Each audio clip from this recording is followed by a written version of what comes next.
Gündən-günə artan tıxac və tıxacda qalan şəhərimizin sakinləri və şəhərimizin qonaqları da maraqlıdır.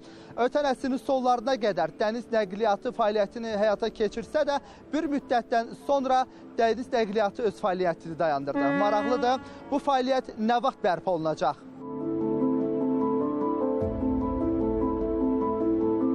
Buranın dəniz yolu ilə, təbii ki, sahil yanı bir marşrutla versələr, nə qədər çətin olar ki? Bizim üçün də bu maraqlıdır. Başa düşürəm, yəni elə yerlər var ki, ora hələ rentabelli olmaya bilər, yəni oranın insanlarına o qədər maraqlı olmaya bilər. Amma bugün yəni avtomobillə bağlı artıq hərəkət etmək mümkün deyilsə, metroda yer yoxdursa və eyni zamanda qatar, məsəl üçün deyək ki, Sumqayıt-Bakı qatarı artıq adam əlindən yer yoxdur pik saatlarda. Deməli, bu alternativə ehtiyac var.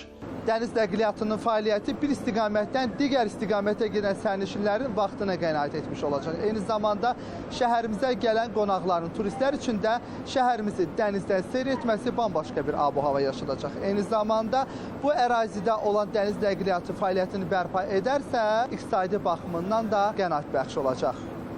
Dəniz daşımaçılığının sərnişin daşımada istifadə olunması əlavə turistik fəaliyyətlərin ortaya çıxmasına gətirib çıxaracaq. İnsanların dənizlə səyahət etmək istəkləri həm regionlara turist axınını, daxili turizmin inkişafına gətirib çıxaracaq, həm də eyni zamanda yeni turizm fəaliyyətləri ortaya çıxmış olacaq ki, bu da gəlir mənbəyidir, əlavə belə deyək, qazancdır. Şəhərin artan nəqliyyat yükü təkcə vaxt itkisi deyil, həm də hava çirklənməsi ilə müşahidə olunur. Mütəxəssislər bildirirlər ki, dəniz nəqliyyatı həm karbon emissiyasının azalması, həm də şəhər mühitinin sağlamlaşdırılması baxımından daha dayanıqlı alternativdir. Daxili avtomobil yolları getdikdə həm ekoloji vəziyyət şəhərdə ağırlaşır, həm də tıxaclar baş verir. Bunun da azalma yollarından biri, məsələn, Bayıl sahilindən Əhmədli istiqamətində belə su taksiləri dedik, kiçik həcmli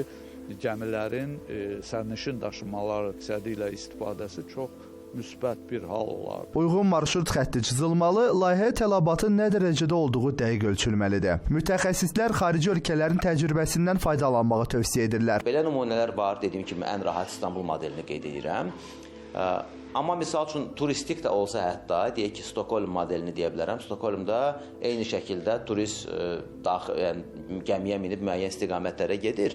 Yəni bizdə məsələn əgər ancaq gedib bir Narginin ətrafını fırlanıb qayıdan turistik gəmimiz varsa, amma orada artıq marşrutlar var. Bu yerlərdə istəyən həm də oradan düşüb yoluna davam edə bilir. Yeni yanaşmalarla şəhərin nəfəsi açılar, sakit sular üzərində hərəkət həm rahatlıq, həm də yenilənən şəhər ritmini daha da gözəlləşdirər.